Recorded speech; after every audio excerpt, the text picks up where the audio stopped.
আমি নিজেই পিয়ার বুঝি না, বললেন মির্জা ফখরুল। এদিকে ষড়যন্ত্রকারী উপদেষ্টাদের তালিকা আছে, না সরালে মুখোশ খুলে দেব, বললেন ডক্টর তাহের।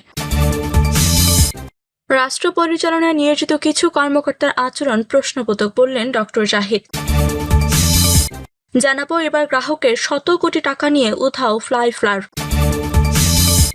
জানাবো 10 বছর আগে ভাবিকে গলা কেটে হত্যা, 9 বছর সাজা খেটে ফিরে এবারে পিটিয়ে মারলেন ভাতিজিকে। এবং সর্বশেষে জানাবো নির্বাচনের আকাশে কালো মেঘের ঘন ঘটা দেখতে পাচ্ছি, বললেন নূর। শুনছিলেন সংবাদ শিরোনাম, এবারে বিস্তারিত। আমি নিজেই পিয়ার বুঝি না, বললেন মির্জা ফখরুল।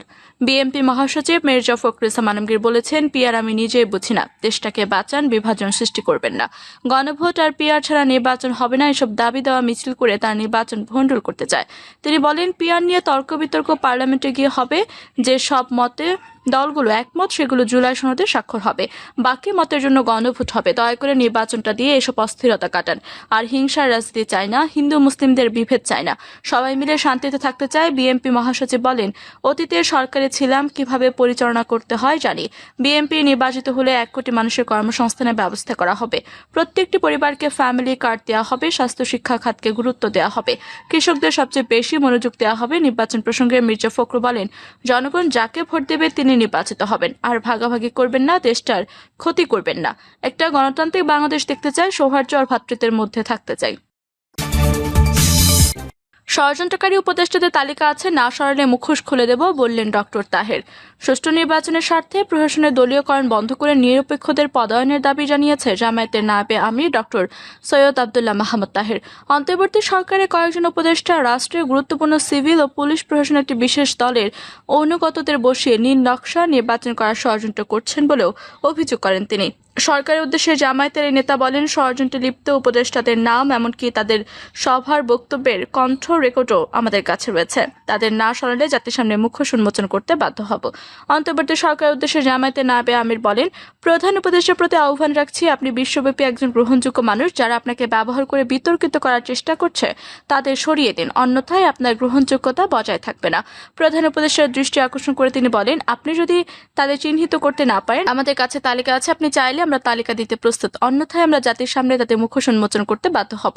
পরে আপনাকে এর সব দায়িত্ব নিতে হবে। যদি সময় মতো সাবধান না হন, তাহলে কোন কোন উপদেষ্টা ষড়যন্ত্রে লিপ্ত আমরা জনগণের কাছে তাদের নাম প্রকাশ করব। তাদের কণ্ঠ রেকর্ড আছে, মিটিংয়ে তারা কি বক্তব্য দেন এর খবর আছে। আমরা আপনাদের সংশোধনের জন্য সময় দিতে চাই, হুঁশিয়ারি দেন ডক্টর তাহের। জুলাই সনদ বাস্তবায়নে জনগণের মতামত জানতে গণভোটের বিষয়টি সামনে এসেছে। বিএনপি চায় সংসদ নির্বাচনে ভোটের দিন পৃথক ব্যালটে গণভোট হোক, তবে জামায়াতের দাবি সংসদ নির্বাচনের আগেই গণভোট করতে হবে। যারা ত্রয়োদশ সংসদ নির্বাচনের দিনই গণভোটের দাবি করছে তাদের উদ্দেশ্য খারাপ বলে মন্তব্য করেন জামায়াতের নায়েবে আমির। তিনি বলেন, আমরা দেখছি জুলাই বিপ্লবের যে জাতীয় অর্জন, সেই জাতীয় অর্জন কোনো দল বা গোষ্ঠী একটি দলীয় অর্জনে রূপান্তরিত করে জুলাইয়ের চেতনা টেনে হিচড়ে ফেলে দিয়ে আবার সেই দলীয় স্বার্থ হাসিলের জন্য যেনতেনভাবে একটি নির্বাচন করার ভয় দেখাচ্ছে। অন্তর্বর্তী সরকারের উদ্দেশ্যে ডক্টর তাহের বলেন, আপনারা জানেন নির্বাচনের সুষ্ঠুতার জন্য সরকারকে নিরপেক্ষ হতে হয়, প্রশাসনকে নিরপেক্ষ হতে হয়, সিভিল এবং পুলিশ প্রশাসনকে নিরপেক্ষভাবে ভূমিকা রাখতে হয়। কিন্তু আমরা দেখছি সেই নিরপেক্ষ প্রশাসন ও সিভিল এবং পুলিশ প্রশাসনকে আবার দলীয়করণ করার জন্য মহা ষড়যন্ত্র চলছে। রাষ্ট্র পরিচালনায় নিয়োজিত কিছু কর্মকর্তার আচরণ প্রশ্নবোধক, বললেন ডক্টর জাহিদ। রাষ্ট্রের সর্বোচ্চ পর্যায় থেকে মাঠ পর্যায়ে কিছু কর্মকর্তা যারা দেশ পরিচালনা করছেন তাদের আচরণ প্রশ্নবোধক বলে মন্তব্য করেছেন বিএনপির স্থায়ী কমিটির সদস্য ডক্টর এজেডএম জাহিদ হোসেন।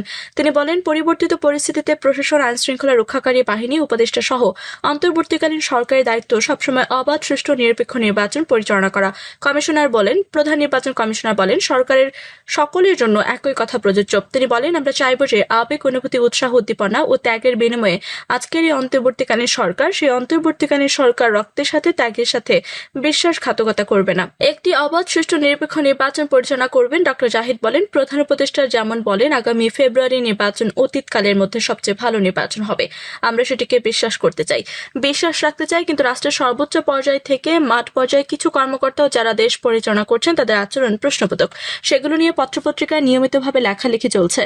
জনগণ এটিকে ভালো চোখে দেখছে না। এ বিষয়ে বিএনপি সচেতন রয়েছে। বিএনপি বিশ্বাস করতে চায় সবাই যার যার অবস্থান থেকে নিরপেক্ষ আচরণ করবেন, কোনো অবস্থাতেই বামে ডানে হেলে পড়ার চেষ্টা করবেন না, মধ্যবর্তী পর্যায়ে থাকবেন, তাহলে মানুষ সম্মান করবে। তা না হলে পলায়নকৃত স্বৈরাচার সরকারের কি অবস্থা হয়েছে। জনরোষ এমন এক জিনিস, এটি কিন্তু কাউকে ক্ষমা করবে না বলেও মন্তব্য করেন তিনি। এবার গ্রাহকের শত কোটি টাকা নিয়ে উধাও ফ্লাইফার। দেশের অনলাইন ট্রাভেল এজেন্সি খাতে আবারও গ্রাহকের টাকা আত্মসাতের ঘটনা ঘটেছে। এবার অনলাইন টিকিট পোর্টাল ফ্লাইফার ইন্টারন্যাশনাল বিপুল সংখ্যক গ্রাহকের কাছ থেকে অগ্রিম টাকা নিয়ে পালিয়ে গেছে। প্ল্যাটফর্মটির মাধ্যমে টিকিট কাটা শত শত গ্রাহক ও ট্রাভেল এজেন্সি দিশেহারা। আকর্ষণীয় ছাড়ে বিমান টিকিট, হোটেল বুকিং এবং ভ্রমণ প্যাকেজের লোভ দেখিয়ে প্রতিষ্ঠানটি গ্রাহকের কাছ থেকে কোটি কোটি টাকা হাতিয়ে নিয়েছে বলে অভিযোগ উঠেছে ভুক্তভোগীরা। সরেজমিনে দেখা যায় রাজধানী বসুন্ধরা আবাসিক রুটের ক 9 হাজী আব্দুল লতিফ ম্যানশনের দ্বিতীয় তলায় ফ্লাইফারের অফিস। শত শত মানুষের ভিড়। জানতে ছিল ভুক্তভোগী জসিমউদ্দিন নামের একজন বলেন, গতকাল তাদের থেকে টিকিট কাটি, টাকাও দেই অনলাইনে, কিন্তু সকাল থেকে কেউ আর ফোন ধরে না। অফিসে এসে দেখি তালাবদ্ধ। আসন্ন ছুটির মৌসুমকে কেন্দ্র করে ফ্লাইফার ইন্টারন্যাশনাল সামাজিক যোগাযোগ মাধ্যম ইউরোপ, আমেরিকা, মধ্যপ্রাচ্য সহ বিভিন্ন আকর্ষণীয় গন্তব্যের জন্য অবিশ্বাস্য ছাড়ে প্যাকেজ ও টিকিটের বিজ্ঞাপন দেয়। এই বিজ্ঞাপনে আকৃষ্ট হয়ে শত শত গ্রাহক তাদের প্ল্যাটফর্মের মাধ্যমে লাখ লাখ টাকা অগ্রিম পরিশোধ করেন, কিন্তু নির্ধারিত সময় টিকিট বা চূড়ান্ত কাগজপত্র না পাওয়ায় গ্রাহকরা তাদের অফিসে যোগাযোগ করতে শুরু করেন। মঙ্গলবার থেকে আকস্মিকভাবে অফিস, ওয়েবসাইট এবং ফোন নম্বর বন্ধ পায় বিষয়টি প্রকাশ্যে আসে। আরেক ভুক্তভোগী তাহমিনা সপরিবারে দুবাই ভ্রমণের জন্য প্রায় 3.5 লাখ টাকা পরিশোধ করেছিলেন। তিনি বলেন, তাদের ফেসবুক বিজ্ঞাপনের বিশাল ছাড় দেখে আমি প্যাকেজটি কিনি। তারা আমাকে বলেছিল ভ্রমণের 7 দিন আগে টিকিট ও হোটেল ভাউচার দেওয়া হবে, কিন্তু এখন তাদের কাউকে খুঁজে পাওয়া যাচ্ছে না। আমাদের সব পরিকল্পনা নষ্ট হয়ে গেছে এবং জমানো টাকাও খোয়া গেল। প্রতিষ্ঠানটি অ্যাসোসিয়েশন অফ ট্রাভেল এজেন্ট বাংলাদেশের সদস্য।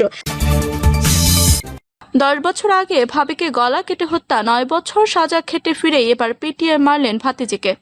বরগুনার তালতলিতে ভাবি তানিয়া বেগমকে গলা কেটে হত্যার 10 বছর পর এবার 6 বছর বয়সী ভাতিজি নাহিল আক্তারকে পিটিয়ে হত্যা করেছে চাচা হাবিব ওরফে হাবিল খান।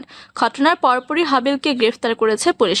গতকাল মঙ্গলবার দুপুরে উপজেলার সোনাকাটা ইউনিয়নের ইঁদুরপাড়া গ্রামে ঘটনা ঘটে।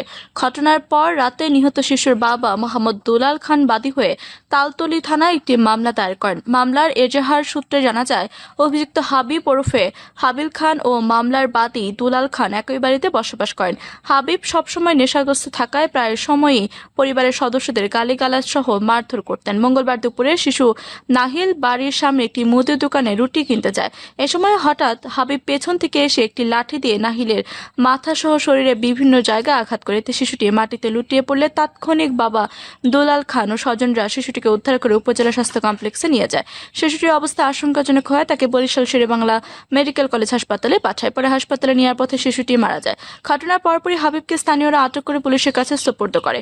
স্থানীয়রা জানান, 2015 সালে আগস্ট মাসে নিহত শিশুর বাবা দুলাল খানের প্রথম স্ত্রী তানিয়া বেগমকে গলা কেটে হত্যা করেন হাবিব। ওই মামলায় শিশু আইনে তার 9 বছর সাজা হয়। সাজা ভোগ শেষে 2024 সালের শুরুর দিকে জামিনে মুক্তি পান।